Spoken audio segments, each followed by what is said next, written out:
She had been recording her thoughts for longer than most governments had existed. The tape deck was old. A deliberate choice. The way everything Mara kept was deliberate. Digital left trails. Magnetic oxide on a spool of plastic was honest. You could hold it, feel the thin ribbon between your fingers and know that the words were in there, wound up tight, waiting. She pressed record and set it on the table beside the window that looked out over the transit hub. And she watched the crowd below the way a stone watches a river. 612 some, she said. The number didn't frighten her anymore. It had stopped frightening her somewhere around day 9,000. When she'd finally understood that the fear didn't change anything, and the counting was only a way of proving to herself that the days were still distinct, still individual things, still worth the trouble of naming. Outside, the humans moved the way they always moved, in rushing, colliding, warm, terrible urgency. A child dropped a synth fruit and looked at it on the ground, with the specific grief only children and very old people ever really felt. A man in a transport worker's vest leaned against a pillar and laughed at something on his comm until his whole face disappeared into the laugh. A woman, older, silver-haired, put her hand on a stranger's arm to steady herself on the escalator, and the stranger, young, fast, clearly late, slowed down anyway. Just slowed down, without thinking, without being asked. Mara clicked the tape off. That was the thing. That was always the thing. After 113 years of watching, it was still that, the slowing down for a stranger, that she could not predict, could not map, could not explain to the collective even when they demanded she try. The collective. She picked up the tape deck and tucked it into the inside pocket of her coat, close to her ribs. The coat was canvas, worn to the texture of skin, patched at the left elbow where she'd caught it on a security barrier during the Marrow Station evacuation 11 years ago. She had 14 coats. This was the only one that mattered. The message had come in the old channel, the one they'd established before the Marrow Compact, before the Accord, before any of the fragile scaffolding that humans had built between themselves and the Veth. A single word, in the cipher that only 6 people alive could read. Convergence. She had known it would come. She had been waiting for it with the particular patience of someone who has spent decades understanding that waiting is not the same as doing nothing. The safe house was in the sublevels of a water reclamation tower, behind a pressure door that would have looked, to most scanners, like a maintenance junction. Mara palmed it open and stepped through into the smell of recycled air and old coffee, and found 4 of them already there. Desmond she saw first, big, gravel-voiced, a retired orbital welder who had come to the collective 30 years ago after the Veth harvested his crew and left him spinning in the wreckage of Platform 9 to be rescued or not, whichever came first. He'd been rescued. He hadn't been the same kind of man afterward, but he'd been a better one, which was not always the same thing. He was standing with his arms crossed and the expression he always wore when he was already arguing with something someone hadn't said yet. Leanie was at the table, small and precise, her dark hair cut close to her skull, her fingers moving over a holographic map that flickered every time the tower's recyclers cycled. She was the youngest of them, only 43, and the most technically gifted, and she had the habit of all technically gifted people of believing that the right information, presented correctly, would always produce the right decision. Mara had not managed to cure her of this belief in 20 years. She had decided to stop trying. Rook sat against the far wall. He had not taken off his field jacket. He had a flask in one hand, and he was looking at the ceiling, the way people look at ceilings when they're seeing something else entirely. Mara had known Rook since before the Marrow Compact. She had watched him bury his daughter and come back to work 6 days later because the alternative was a kind of stillness he couldn't afford. He was the best tactician she had ever met, and he had a laugh that could convince you, for a moment, that everything was fine. Thessa was in the corner, standing rather than sitting, which meant she was frightened. Thessa was always honest with her fear. She just worked through it anyway, which was its own kind of courage. "Where's Marcus?" Mara said. The silence in the room changed texture. Desmond uncrossed his arms. "That's why we're here." Marcus had been with them for 19 years. He had been a xenobiologist before the Veth came, a man who had spent his career trying to understand the life that existed beyond Earth's thin skin of atmosphere, dreaming of first contact with the evangelical certainty of someone who has never met a nightmare. When first contact came, it was nothing like he'd imagined. The Veth did not arrive in ships shaped like questions. They arrived in ships shaped like conclusions. Marcus had adapted, the way certain people adapt to catastrophe, He'd taken everything he'd loved about his old work and turned it 90 degrees, and he'd become the best intelligence analyst the collective had, because he understood the Veth the way a surgeon understands a disease. Not with sympathy, but with the specific cold intimacy of someone who has spent years inside the problem. He had left the collective 3 weeks ago. He had taken a memory archive with him. He had taken it to the Veth. Mara listened to Lainey explain this without moving, without speaking, without changing her expression at all. When Lenny finished, the room was very quiet except for the grind of the recyclers. "How much does the archive contain?" Mara said. "Every field protocol we've run in the last 8 years," Lenny said. "Network maps, operative locations, the biosignature suppressor codes." "The suppressor codes," Desmond repeated. "Yes." The biosignature suppressor was the one piece of technology that had kept the collective alive. The Veth identified humans by their biological output, the specific electromagnetic signature of an unaugmented human nervous system. The suppressor masked it. Without it, every operative in the collective would light up to Veth scanners like a flame in a dark room. Rook lowered his flask. "How long before they decrypt the codes and push the countermeasure through their grid?" "Lenny," Mara said. 60 hours, Lenny said. "Maybe 72 if they're being methodical." "They're always methodical," Mara said. Then 60. Mara was quiet for a moment. She had made large decisions before. Had made them in the middle of burning buildings, in airlocks, in the back of ground cars moving too fast through checkpoints. She had learned that the quality of a large decision had almost nothing to do with the amount of time you spent making it, and almost everything to do with how clearly you could see the shape of what you were actually deciding. What she was deciding, she saw very clearly. 60 hours, 4 people, and something that was going to hurt. "All right," she said. She set the tape deck on the table. "Listen carefully, because I'm going to say this once, and then we're going to move." The Veth adjudication node was built into the upper structure of what had once been a transit interchange, a vast skeletal tower of glass and carbon alloy that the Veth had annexed in the first year of the compact. When the terms of co-occupation had been drawn up by people who did not yet understand what co-occupation would mean in practice. From the outside it looked like architecture. From the inside, Mara had been told by operatives who'd gotten close enough, it smelled of ozone and something else, something animal and warm, which was the Veth's biological infrastructure. The living networks they grew the way except humans built servers, except organic, except breathing, except still alive, and capable of something very close to awareness. The Veth were not monsters. This was important to understand, and also important not to let yourself forget when it would be convenient to forget. They were civilizations of considerable antiquity and genuine complexity who had arrived at their expansion strategy through a logic that was internally coherent and, from their perspective, reasonable. They did not hate humans. They assessed humans the way an engineer assesses a material, for load-bearing capacity, for yield strength, for what function could be extracted from the resource with maximum efficiency. The problem, as Mara had been recording on her tape decks for 11 decades, was that this was not a reasonable way to assess a human being.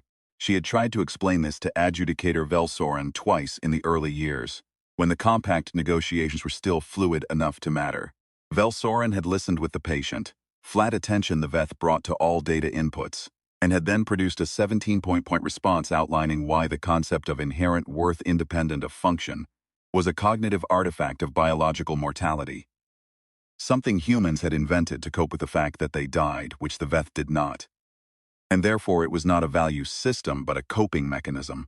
And coping mechanisms were not a basis for governance. It was the most coherent argument she'd ever been unable to refute. And she'd spent 40 years thinking about it, and she still thought it was wrong. Rook had a contact inside the node. This was not something Mara had known. And when he told her, she did not ask how long he'd been running the asset without telling her. She asked only one thing. "Is the contact reliable?" Rook smiled, just slightly, a particular expression she'd seen him use when the answer to a question was more complicated than the question deserved. "She's human," he said. "That wasn't what I asked." "She's reliable the way humans are reliable," he said. "Which means she'll do the right thing when the moment is. And we can't be completely certain what she'll decide the right thing is." Mara thought about this. She thought about the man in the transport vest. Laugh until his whole face disappeared into the laugh. She thought about the stranger slowing down on the escalator. "That's good enough," she said. The contact's name was Priya.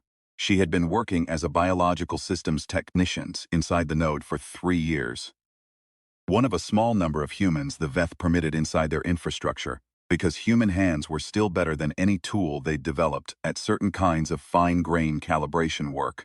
The Veth knew about this limitation, and were irritated by it in the way that supremely rational entities are irritated by inconvenient facts, thoroughly, and without any resolution. Priya's message came through Leni's scrub channel at hour 14. She had found Marcus. He was in a containment suite on the node's 4th level. Not in prison, not exactly, but held in the Veth's particular way of holding things they found valuable, which was to give them everything they wanted except freedom of movement, so that the distinction between captivity and hospitality became, over time, a matter of philosophy. He had gone to them, Priya's message said, because he had made a calculation. He had decided that the Veth's expansion was inevitable, that the collective's resistance was a delaying action rather than a genuine strategy, and that the most rational response to an inevitable outcome was to negotiate the best possible terms before the outcome arrived. He had gone to them with the archive as a proof of good faith, and he had asked for a formal role in the integration process, a human voice in the administration of human resources.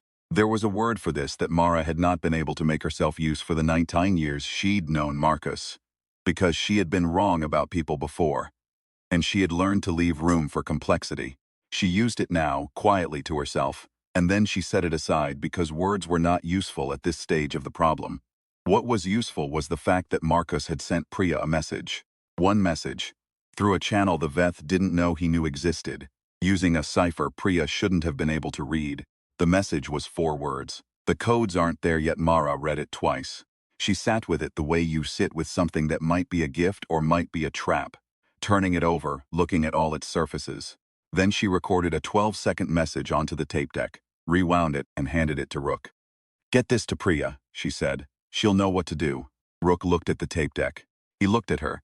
He picked it up and put it in his jacket pocket, against his ribs, and he left. The Veth's greatest advantage over humans, in Mara's assessment, and she had had a very long time to make assessments, was not their technology, though their technology was formidable. It was not their biological resilience, though they were nearly impossible to kill by conventional means. It was not even their collective cognition, the way their distributed intelligence allowed them to process information at a speed no individual human mind could match. It was their certainty. The Veth were certain. Not arrogant. Arrogance requires a self-consciousness about one's own position that the Veth simply did not have. They were certain the way gravity is certain. They had arrived at their conclusions through processes that had been tested across thousands of years and hundreds of worlds. And those conclusions had been correct often enough that doubt had been, functionally, bred out of them.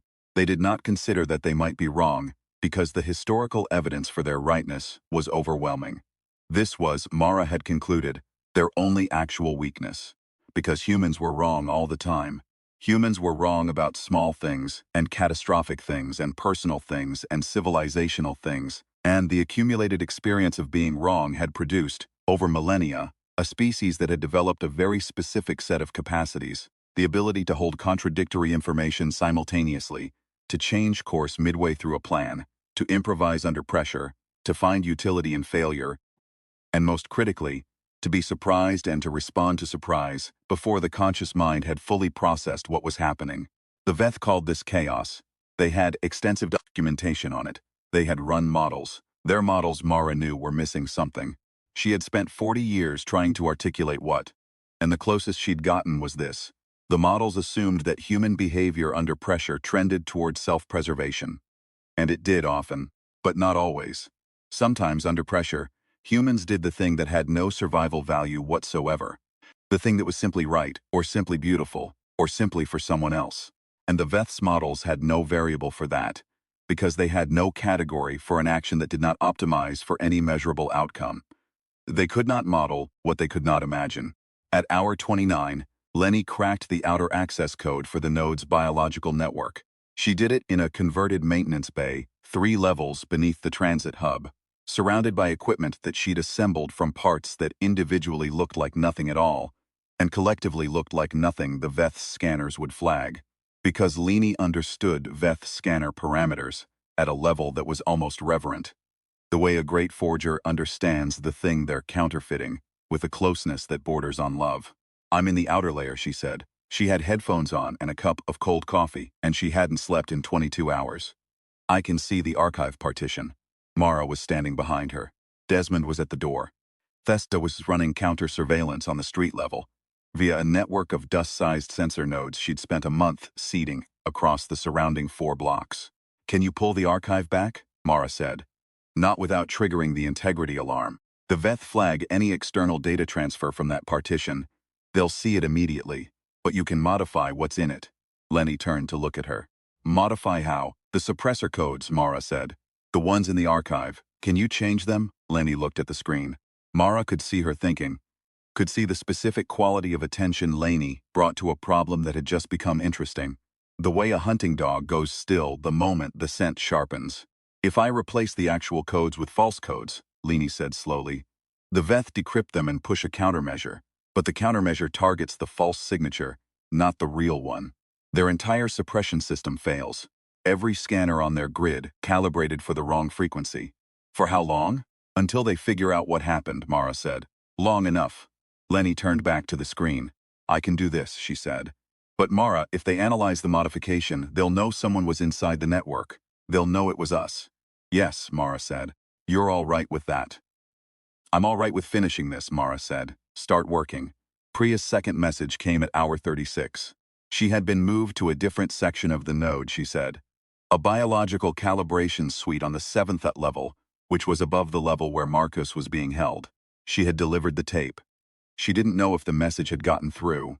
She had 12 minutes before her shift supervisor would notice. She was using an unsanctioned channel. Then, at the very end of the message, a single additional line. He was humming something. I didn't recognize it. Mara stood in the maintenance bay and read that line twice, and then she sat down in the only chair that wasn't covered in Leanie's equipment. Her father had hummed. Old man, big hands, the kind of scientist who'd come up through the first generation of genetic researchers, back when the field was new enough that the people doing it still believed they were on the edge of miracles. He'd hummed while he worked. Nothing melodic, just a kind of low continuous sound, the auditory equivalent of a pilot light, indicating that something was burning in there, that the engine was still running. She had not thought about him in a very long time. She had not let herself. She had made a decision, somewhere around year 30 of her life, which had also been year 30 of her father's great and catastrophic failure, that she would not be something that carried the weight of every loss it had ever accumulated. She had decided to be something else. Something that moved forward, that recorded the days, that kept doing the next thing, because the next thing needed doing. She had been, she thought, reasonably successful at this, but she was not made of stone. She had just had longer to practice looking like it. She picked up her coat, checked the left elbow patch out of habit, and put it on. "Lenny," she said. "How long?" 6 hours, Lenny said without turning around. "Make it 4. The entry team was 4 people. Mara, Rook, Desmond, and a woman named Feist, who had joined the collective 2 years ago, and had not yet done anything that made Mara trust her fully, but who had also not done anything that justified leaving her behind, and they were short on options. They went in through the biological maintenance shafts, tubes designed for Veth technicians, which meant they were built for something roughly human-sized but differently articulated, which meant moving through them required a kind of uncomfortable flexibility that Desmond, at 61, performed with the grim professionalism of a man who had decided pain was simply information. The suppressor codes were live. Lenny had pushed the modification 90 minutes before entry, and the Veth scanners were now looking for a biological signature that did not exist. They moved through the node invisible, 4 humans in the walls of a living machine, and Mara thought, as she had thought, in various forms, for 113 years, about the strange miracle of being the kind of thing that could do this. Not invincible, not powerful, not even in most measurable ways impressive, just stubborn, just awake, just unable, at the deep cellular level, to accept that the situation was as fixed as it appeared. Marcus was exactly where Priya had said he would be. The containment suite was warm, as all Veth spaces were warm, and it smelled of ozone and the biological infrastructure and something else. Something specific to Marcus, the particular human smell of a man who had been indoors for too long, and was trying not to show that it was getting to him. He was sitting at a table. He had papers in front of him, actual paper, which was not something the Veth used, which meant he'd requested it specifically, which meant he was still, after everything, someone who thought better when he could write things down by hand. That was the Marcus she'd known. That detail made it worse somehow. He looked up when the panel came away from the wall, and Rook stepped through. And then Mara, and his face did something complicated and fast that she'd seen before. Recognition, guilt, calculation, and underneath all of it, something that was not quite relief but was in the same neighborhood. Mara, he said. Marcus. He looked at Rook. He looked at Desmond filling the opening of the shaft. He looked at Feist, who had her hand near her sidearm and was looking at him the way recruits look at things they've been told are dangerous.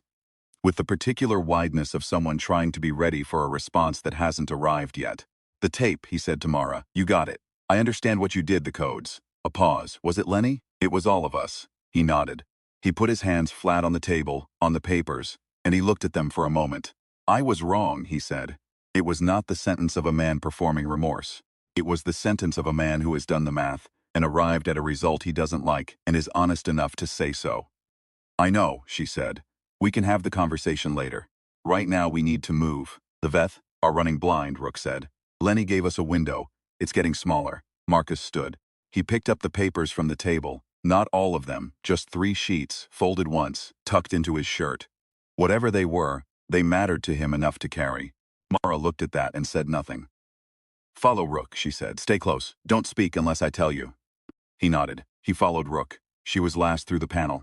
She pulled it back into place behind her. A precise, practiced motion, the kind of thing you did automatically, after enough years. And they moved. The Veth response came at minute 11. Not through scanners. The scanners were still chasing the ghost frequency, confused in the efficient, thorough way that very certain systems are confused when the foundational assumption is wrong. It came through a patrol unit that had been redirected to the 4th level for reasons that had nothing to do with them.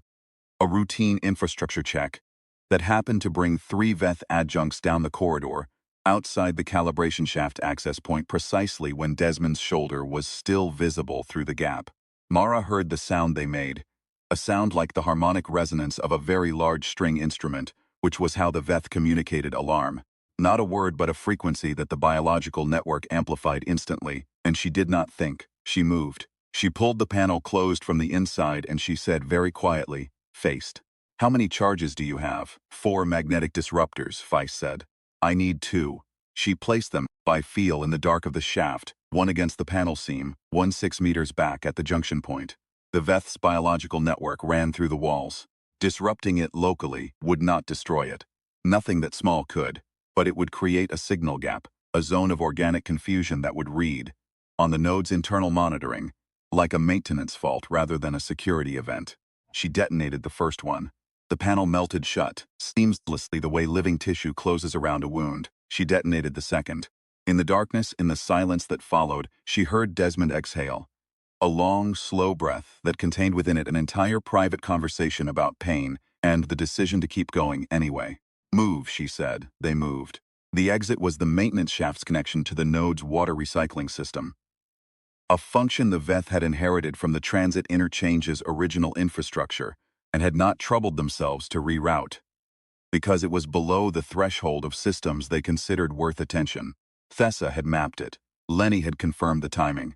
The window was 4 minutes between recycler cycles. They had 3 minutes and 40 seconds. The recycling chamber was loud and wet and warm in a way that was completely different from the warmth of the Veth spaces. This was the warmth of mechanical labor, of water under pressure, of a system doing its one job with total indifferent commitment. Mara pushed through the flow and did not allow herself to think about anything except the next step, and the next, and the door at the far end that Thessa had flagged in green on the schematic she'd memorized 4 days ago. Rook was ahead of her. Marcus was behind him.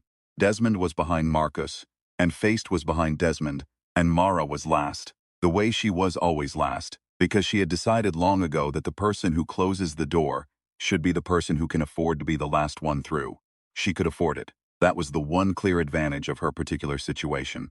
The door opened. Cold air. The smell of the city, recycled, pressurized, alive in the chaotic way that only a city full of humans is alive. The sublevels of the transit hub. Home territory. She stepped through. Later, much later, When they were in the safe house and Lenny had confirmed the Veth's countermeasure had failed and Desmond had found something to drink, and Thessa had stopped standing in the corner and sat down. Marcus asked her a question. He had been sitting quietly for an hour. He had not tried to explain himself further or apologize further. He had drank coffee and looked at the holographic map and then looked away from it and then looked at his hands. "How long do you think it buys us?" he said. "The codes, the false frequency. How long before they recalibrate?" "Months," Lenny said, "minimum, and then we do the next thing," Mara said. He looked at her. "What is the next thing?" She thought about it honestly, which was the only way she'd ever been able to think about large questions without going somewhere she couldn't come back from. She thought about 113 years of next things, each one smaller than the crisis that preceded it, each one more necessary than it looked. She thought about the tape deck in her coat pocket against her ribs, and all the days wound up inside it. She thought about her father humming, and the man laughing on the escalator, and the stranger who slowed down. "The next thing," she said, "is that you take what you learned from them, everything they showed you about how they think, about how their systems are structured, about how certain they are, all of it, you write it down, on actual paper." He blinked. And then we use it," she said. "The way we've always used the things they don't expect us to have, the things they can't model." "Which is what?" She picked up the tape deck. She set it on the table between them. "The fact that we keep trying," she said. "Even when the math says we should stop. Even when a very smart person has calculated that the outcome is inevitable and the rational thing is to accept it." Marcus looked at the tape deck. He looked at her. He looked for a moment. Like the man she'd known for 19 years before the calculation. The man with the paper and the pen and the evangelical certainty, except this time the certainty was not about first contact. This time it was something quieter and less comfortable and more real. "How do they not understand that?" he said. "After everything they've seen of us." "Because it doesn't optimize for anything," Mara said. "It's just what we are." She pressed record. Outside the safe house, the transit hub was still running. All that rushing, colliding, urgent warmth still moving through the corridors, and the escalators and the shops. Still bumping into itself, still being surprised and surprising, still slowing down for strangers.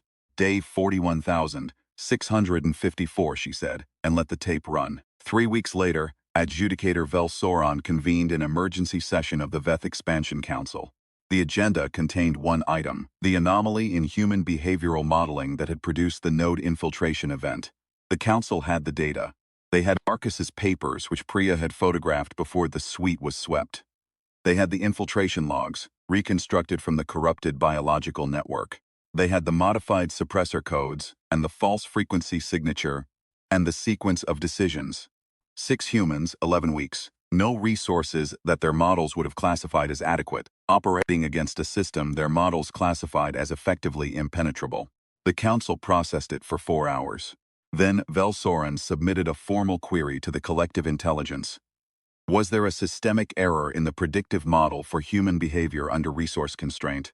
The collective intelligence processed the query. It returned a finding in 0.003 seconds. The finding was, yes. The finding specified, humans under resource constraint did not consistently minimize risk. There was a variable, recurring, significant, not previously categorized, wherein humans chose actions that increased personal risk without corresponding benefit to survival probability. The variable appeared linked to factors the modeling framework categorized as non-functional. Attachment to other individuals, attachment to concepts, attachment to outcomes that would not benefit the individual actor. The council deliberated for 6 more hours. They determined that the modeling framework required revision. Velsoran noted in the session record that the revision would require them to model a category of action for which they had no adequate precedent. Action taken not because it worked, but because it was right. The session record noted, beneath that observation, in the dry language of Veth administrative documentation, no equivalent category found in the collective's behavioral archive. Research ongoing. Mara, had she been able to read the session record, and she was already working on that problem, would have recognized the space where the category should have been. She had spent 113 years watching it, recording it, carrying it in her chest, in a coat patched at the left elbow. She knew what went there. She'd seen it on 1,000 escalators. She pressed record. Day 41,673, she said. It's a good day. The city is loud. Somebody downstairs is cooking something that smells like a memory I can't quite reach. Lenny sent a message this morning. She's working on something new. A pause. The recyclers cycled. Marcus is here. He's writing on actual paper. Another pause, shorter. We're going to be all right. I don't know when. But we've been not all right before, and we kept going, and here we are. She clicked the tape off. Then she clicked it back on. Here we are, she said again. Because some things were worth saying twice. She set the tape deck on the windowsill, where it could feel the light, and she watched the city below keep doing the thing it had always done. The irreducible, unmappable, infuriating, magnificent thing. And she thought, they will never figure us out. Not because they aren't brilliant. Not because their models aren't sophisticated. But because you cannot put a number on the moment someone decides to slow down for a stranger. And without that number, they will always be one variable short. She picked up her coat. She checked the patch at the left elbow. She went downstairs to see what Marcus was writing, and the city kept moving, and the tape kept turning, and the days kept being worth the trouble of naming, one by one, the way they always had.